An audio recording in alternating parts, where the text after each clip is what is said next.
persilakan kepada Pak Menteri. Nanti yang lain-lain kita bisa bicarakan setelah ini.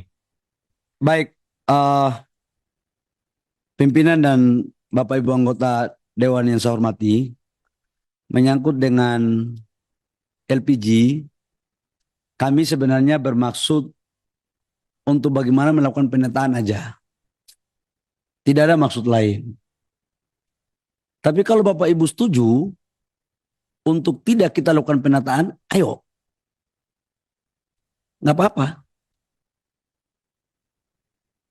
Jadi kalau Bapak-Bapak setuju untuk tidak usah melakukan penataan dengan pola yang seperti ini, nggak apa-apa, kita nggak usah tata, kita jalan aja apa adanya. Kita setuju nggak? Kalau setuju, sepakati. Kalau nggak apa-apa, saya akan sampai kepada Presiden. Tadi PDI Perjuangan sudah setuju, Pak. Gimana? PDI Perjuangan sudah setuju. Tinggal Bapak tanya sama fraksi yang lain. Nggak, artinya, saya mau sampaikan ini beban berat juga. Tapi ini adalah keberanian kita untuk membuat keputusan. Tidak ada barang atau sesuatu yang kita memperbaiki yang tidak seharusnya itu mulus. Pasti ada dinamika. Tapi dinamika ini pilihannya kita mau memperbaiki atau tidak. Risikonya ada. Dan yakinlah, insya Allah apa yang kita lakukan ini untuk kebaikan. Karena apa? Ini barang nggak ada yang langka, semua stok ada. Stok LPG untuk 3 bulan ke depan itu lengkap ada. Cuman distribusinya saja yang sekarang dari pengencer, saudara-saudara saya pengencer ini penting. Saya setuju sama teman-teman bahwa mereka ini juga butuh lapangan pekerjaan. Setuju saya. Saya pernah jadi pengusaha UMKM kok, pernah jual kue saya. Saya nggak pingin juga mereka itu susah. Tapi saya juga tidak pingin mereka di apa ya? Ya kira-kira ada unsur-unsur lain lah. Akibat mungkin juga mohon maaf mereka tidak teliti. Bapak Ibu kan sudah tahu bahwa terjadi oplosan banyak-banyak. Ini kalau kita biarkan uang 87 triliun ini nyampe. Itu aja kalau saya. Itu satu. Karena itu saya sangat mengapresiasi, berterima kasih untuk kita atas pandangan Bapak Ibu semua terhadap LPG ini kita lakukan tahap penataan. Namun, saya juga udah ngomong sama Pertamina. Kami akui kok bahwa ada juga laporan yang masuk ke saya bahwa ada dan lain-lainnya itu. Syarat-syarat dan lain-lainnya berupa UPT. Ada itu. Dan saya udah bilang sama Pak Dirut Pertamina, yang kayak begini nggak perlu kita pelihara dan harus kita selesaiin. Itu saya jujur aja. Saya juga dapat laporan teman-teman pengusaha saya kan banyak. Tapi udah itu masa lalu. Kita mau menatap masa depan. Nah terkait dengan ini, menyangkut dengan pengencer, kita naikkan statusnya menjadi sub pangkalan dengan syarat yang minimal mungkin, tetapi kalau wilayah yang bisa masuk teknologi kita pakai standar pelayanannya seperti di pangkalan. Tujuannya apa? Supaya kita tahu dijual ke siapa dan harganya. Karena di pengencer itu kan harganya tidak bisa kita kontrol. Inilah kemudian dua soal ini yang menjadi bagian yang kita selesaiin. Jadi Bapak Ibu semua, saya nanti rapat dengan Pertamina, habis ini langsung kita maraton. Kalau memang pengencer-pengencer yang sekarang udah bagus-bagus, udah kita kasih dulu izin sementara untuk naikkan dia sebagai sub pangkalan tanpa biaya. Nggak usah ada biaya-biaya. Tapi sedikit Pak Menteri, tapi perlu mereka oleh tim Pertamina mengirimkan tim mentraining mereka menggunakan digital. Pak Ramson. Ya. Ya. Pak Ramson. Biarkan diselesaikan oleh Pak Menteri. Sudah pasti seperti itu. Itu pasti. Setiap kebijakan itu pasti ada acuan panduannya yang akan kita kasih. Dan syaratnya pun tidak seberat Pangkalan. Itu. Supaya apa? Ini enak semua.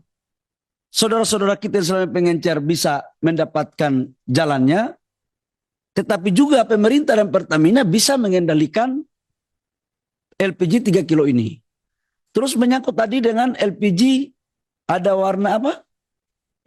Pink. Saya tadi tanya Pertamina, nanti Pertamina jawab ya. Pertamina, saya kasih waktu 2 menit untuk menjelaskan pink itu. Silakan. Saya izin pimpinan ya, biar tidak ada multi interpretasi dan ini biar kita dengar langsung dari Pertamina. Silakan Pertamina. Baik, pimpinan Komisi 12, Bapak Ibu anggota Komisi 12, Bapak Menteri, Bapak Ibu sekalian, pada kesempatan ini kami menyampaikan bahwa pada saat ini Pertamina hanya menjual untuk yang non subsidi hanya kemasan 5,5 kilo dan 12 kilo.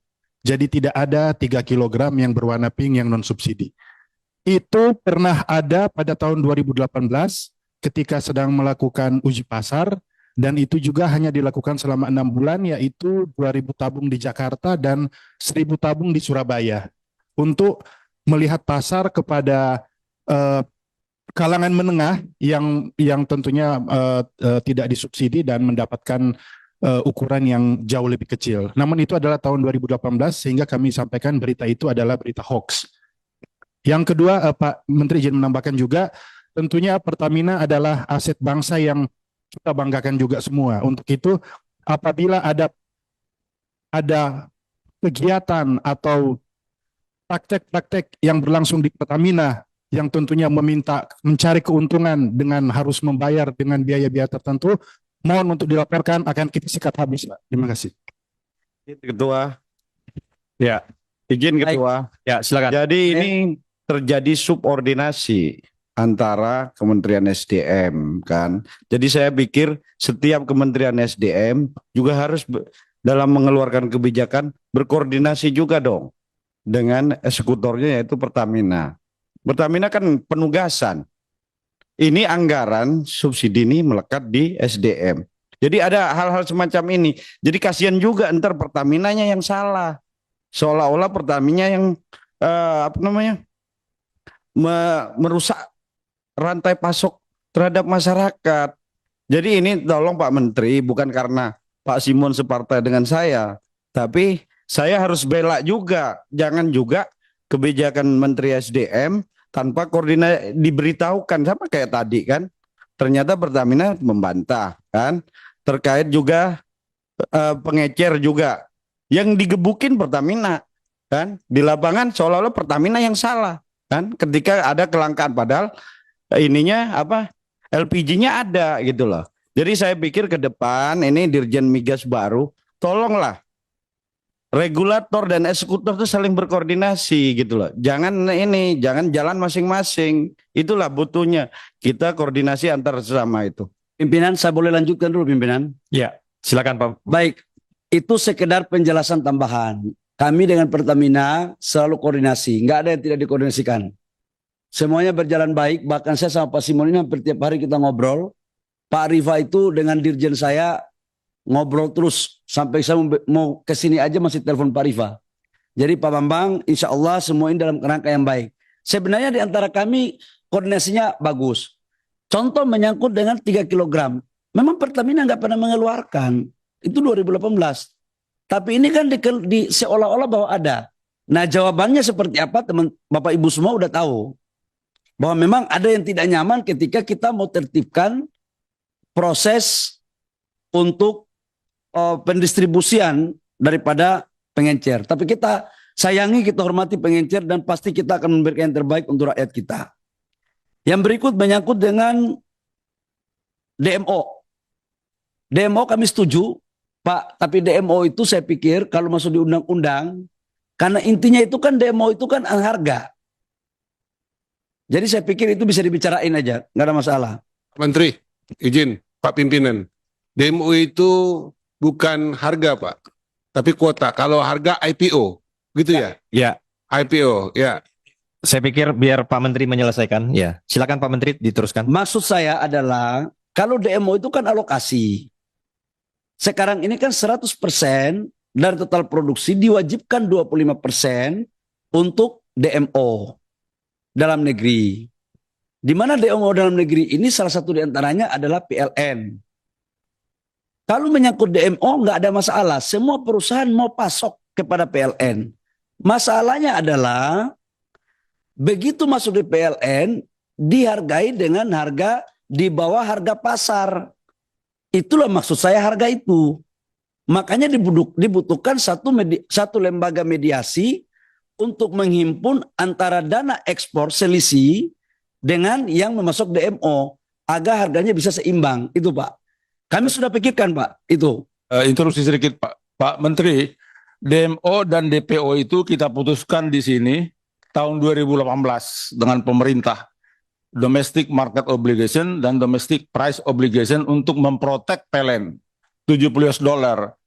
Kalau nggak diprotek udah bangkrut mereka Pak, waktu harga $250. Jadi itu sangat bagus untuk terus di-maintain kebijakan itu Pak. Makasih. Justru saya melindungi PLN, maka sekalipun pengusaha batubara meminta naik harga, kami belum naikkan pada. Kalau enggak, PLN ini lewat ini. Kami berkomitmen Pak untuk menjaga semua BUMN agar tetap survive. Izin Pak Menteri, jadi kami sebenarnya agak sepakat lah dengan usulan dimasukkan di Undang-Undang Minerba terkait DMO itu kan.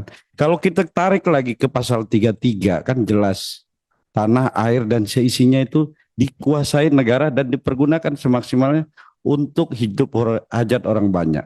PLN itu salah satu badan usaha yang dimandatkan oleh negara untuk memberikan satu fasilitas atau kebutuhan dasar yaitu listrik. Jadi saya pikir kalau kami berpikir DMO sangat pantas dimasukkan, tidak minimal ya kepada para pengusaha-pengusaha ini berkorbanlah kepada rakyat lain lah, kepada bangsa ini kan. Jangan hanya mau untung aja. Jadi yang jadi sapi perah BUMN lain. Oke, hanya BPTBA. PTBA mensuplai itu hampir 60% kebutuhan ini PLN. Jadi kalau mau fair kayak Adaro, KPC semua itu harus kena. Jadi kewajiban mereka adalah tugasnya untuk memenuhi kebutuhan mereka dulu, negara dulu yang diutamakan. Jangan mereka jualan karena itu ada selisih, Pak. Mereka yang penting jualan di dalam negeri, memenuhi kuota DMO. Tapi negara sendiri dalam hal ini PLN keteteran, yang dijadiin sapi perah siapa? PTBA. Bukan kami ini. Satu sisi kita pengen ada pemasukan negara tinggi, tapi satu sisi dibebankan dari kantong kanan kantong kiri. Sedangkan kantong pengusaha dibiarin, kan? Mereka enak-enak aja jual ke smelter kan, jual ke pabrik-pabrik swasta. Yang penting itu masuk dalam DMO, kan? Mereka itu harganya contoh, itu ada selisih $20 kan. Kalau dijual ke swasta lain, semen-semen swasta apa, itu harganya 90. Kalau ke PLN 70, ya mereka lebih milih ke yang 90. Jadi saya pikir kita harus gugah. Kalau kita gugah baik-baik, nggak bisa kita masukkan di dalam undang-undang. Di dalam undang-undang kita pastikan bahwa wajib DMO itu untuk pemenuhan kebutuhan negara dulu gitu. Mungkin Pimpinan, Silakan kasih saja. pendapat ya pimpinan dengan apa yang disampaikan pimpinan dari tadi. Begini, saya pikir tadi Pak Bambang sudah banyak menjelaskan, saya pikir udah clear. Biar ini berjalan, biar Pak Menteri menyelesaikan. Setuju ya? Setuju ya? Silakan. Baik, pimpinan, yang berikut adalah menyangkut dengan kalau kasus ilegal, mining, drilling, saya setuju sama Pak Pimpinan bahwa harus ada segera Dirjen Gakum. Dan alhamdulillah sudah keluar persetujuannya dan tidak waktu lama lagi Dirjen Gakum akan mulai kita aktifkan dengan strukturnya. Udah keluar. Kemarin udah keluar. Memang selama ini salah satu yang membuat kenapa optimalisasi kerja kementerian dalam rangka pengawasan terhadap illegal mining dan drilling ini tidak bisa dilakukan dengan cepat karena memang instrumen kita yang kurang lemah. Jadi sekarang udah bagus Pak Sugeng. sekarang di apa namanya, mohon maaf, bahasa lidah Papua itu kalau kena Pak Sugeng ini pakai NG-nya rasanya sama gitu, pas masuk gitu. Jadi urusan Dirjen Gakum udah selesai. Sekarang kita tinggal masuk pada proses tahapan lelang untuk strukturnya. Izin Pak Menteri, Yang tadi berikutnya- yang satu sedikit saya Pak Menteri. Komitmen Menteri SDM terkait vonis bebas 1 triliun emas itu. Belum selesai saya ngomong, Pak. Oh ya, Sebetulnya. silakan Pak. Kasih saya waktu bicara lagi dulu. Menyangkut dengan vonis bebas, saya pun nggak suka dengarnya. Saya kaget juga. Kenapa bisa divonis bebas? Karena yang nangkap itu kan waktu itu Pak Inspektur. Jadi itu di areal yang ada iupnya, tapi dilakukan ilegal oleh pihak lain. Dan yang menyidik itu adalah pihak dari SDM, PPNS. Dan itu diberikan tuntutan 5 tahun. Ternyata setelah sekjen saya baca undang-undang, memang tuntutan maksimalnya itu 5 tahun. Jadi tidak ada by design. Karena undang-undangnya mengatakan bahwa tuntutan itu maksimal 5 tahun dan diputuskan juga 5 tahun. 3,6 tahun. Bukan, kenapa nggak dimasukkan juga ibaratnya kayak kejaksaan memasukkan ke undang-undang tipikor kan? Karena di kejaksaan kan jelas yang mengganggu perekonomian negara itu di undang-undang kejaksaan terbaru loh, Pak. Jadi sebenarnya itu bisa juga kalau emang PPNS-nya niat, mereka bisa kerjasama sama kejaksaan tuh masukkan ke situ, ke pasal itu. Kalau saya begini Pak Bambang, sekarang dengan keputusan dia bebas, kami naik banding. Kasasi. Karena dia kemarin banding ya. Dan nggak apa-apa kita buka aja. Mau pakai undang-undang apapun kita laporkan di aparat penegak hukum lain, monggo kami terbuka. Karena bagi saya nggak bisa ditolerir yang kayak begini-begini. Nyata-nyata membuat pelanggaran. Masa kemudian mendapatkan hukuman yang seringan itu? Nggak fair. Saya juga nggak kenal orangnya yang mana kan soalnya. Kan ini kita ini kan pemain pengganti dan baru datang, baru sudah terjadi masa lampau gitu kan. Tapi ya sebagai menteri kan harus bertanggung jawab. Bukan persoalan di masa kita atau bukan di masa kita. Jadi kami komit, kami sekarang naik kasasi. Kami naik kasasi. Ya, kami naik kasasi. Bukan didiamkan barang ini. Saya juga kaget karena ini maruah negara. Maruah negara dan kita tidak ingin seperti ini terus. Menyangkut Sebentar, dengan Pak Menteri izin, kita tambah dulu waktu 15 menit kawan-kawan. silakan. Ya. Itu 30 menit Silakan. nggak apa-apa. Yang berikut menyangkut dengan apa namanya PA dari Jambi. PA dari Jambi yang untuk apa Cina punya itu ya, Petro Cina ya. Saya udah tanya kepala SKK Migas. Hari Rabu saya balik dari Riau sekaligus Bu, yang tadi dari Ibu bilang dari Riau. Bu, saya besok pagi kerokan. Kalau Ibu mau ikut nggak apa-apa. Saya minta nanti Pertamina untuk ikut. Sekaligus Ibu kumpulin saudara-saudara kita yang pernah kerja di Chevron itu.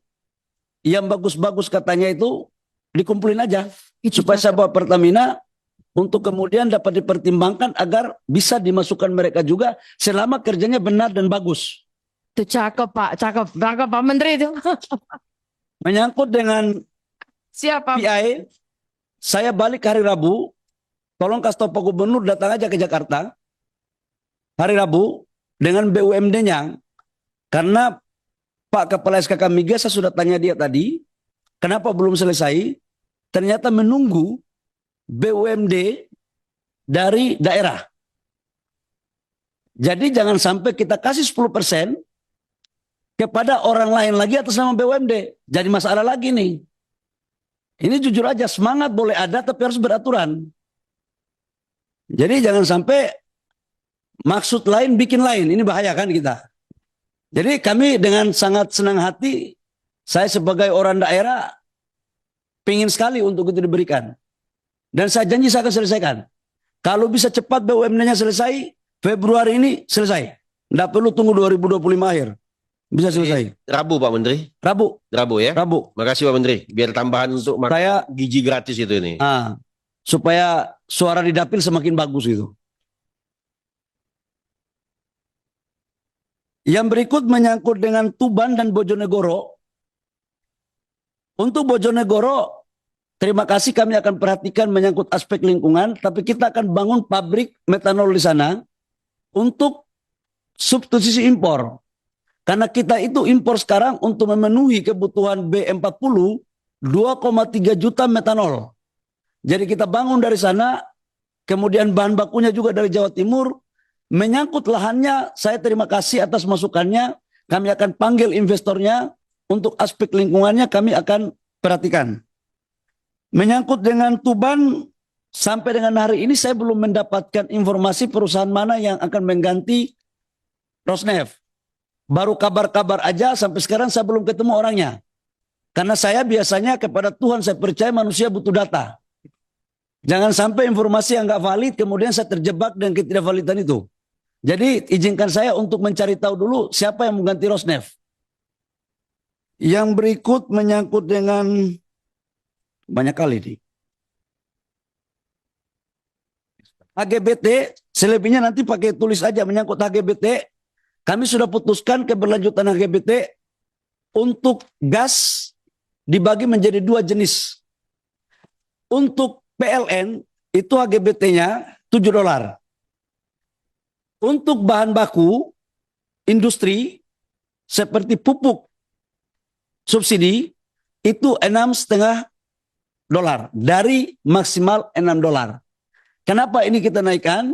Karena harga gas dunia sekarang lagi naik dan HGBT ini sebenarnya bagian sweetener dari negara.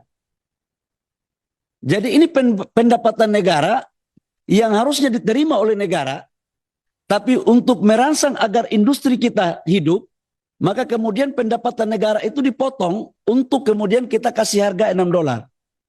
Supaya juga Bapak Ibu tahu, saya kasih informasi, potensi pendapatan negara yang tidak bisa kita pungut akibat kebijakan HGBT sejak 2020 sampai dengan 2024 sebesar 87 triliun rupiah. Tapi itu terkonversi dengan pajak lain dari hasil hilirisasi. Jadi sebenarnya nggak hilang juga, cuma dia masuk dalam bentuk pendapatan yang lain. Menyangkut dengan BBM satu harga dan LPG, Bapak Ibu semua, saya juga baru tahu, kayak minyak tanah, kayak LPG itu di Papua sama Maluku nggak ada. Ya, jadi bayangkan Menteri SDM dari Papua, kami nggak ada LPG di sana. Minyak tanah pun dibatasi. Harga minyak di Papua tahun 2004, 2005 di Wamena itu Rp23.000 per liter. Di Jawa cuman, mohon maaf, 4.000, 5.000. Tapi kami baik-baik saja. Karena mungkin orang timur ini baik-baik saja begitu kira-kira. Saking baiknya nggak pernah protes ketika ada kenaikan harga. Saya setuju dengan dari Kalimantan tadi. Saya setuju karena itu mungkin bagi daerah-daerah yang tidak ada fasilitas infrastruktur internet teknologinya, kita tidak akan memakai seperti apa yang ada di daerah yang ada fasilitas infrastruktur teknologinya. Itu pasti kita akan lakukan dengan baik. Saya pikir Bapak Ibu semua, hal-hal ini yang perlu kami sampaikan, yang lain-lainnya kami akan jawab tertulis, khususnya menyangkut OSS. Kebetulan saya udah nggak jadi Menteri Investasi, jadi nggak bisa saya jawab karena itu job list daripada Menteri Investasi karena pelayanan via OSS. Saya pikir hanya itu, kurang lebihnya mohon maaf, terima kasih, dan kami berkomitmen pulang dari sini kami akan memperbaiki tata kelola khususnya kerjasama kami dengan Pertamina dalam rangka distribusi LPG yang bersubsidi supaya rakyat kita bisa cepat mendapatkan hasilnya agar mereka tidak antri lagi. Demikian, terima kasih. Wabillahi taufiq wal hidayah. Wassalamualaikum warahmatullahi wabarakatuh. Shalom, salam sejahtera untuk kita semua.